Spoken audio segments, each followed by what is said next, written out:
Sir sir sir sir আমার জীবনটা বাঁচান, একটি বাঘ আমার পিছনে পড়েছে। কিন্তু বুঝলাম না, তুমি কথা কিভাবে বলছো?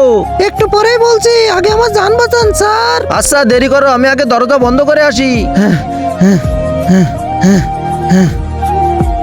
এখন তুমি পিছনে যে লুকাও। ঠিক আছে স্যার, আমি লুকাচ্ছি।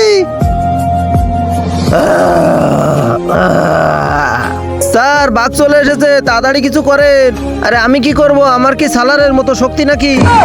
আরে স্যার আমি জানি ওরিংটা ভিতরে আছে, জলদি বের করে দে ওকে। আরে বাঘ ভাইয়া, এখানে ওরিং আসেনি, আপনি অন্য জায়গায় যেয়ে দেখেন। আরে বল্টু তাড়াতাড়ি পালা, না হলে আমাদেরকেও মেরে ফেলবে। হ্যাঁ তাড়াতাড়ি পালা। তার আগে যারা চ্যানেলটিকে সাবস্ক্রাইব করে দিবে, তার মা বাবা যেন অনেকদিন বেঁচে থাকে।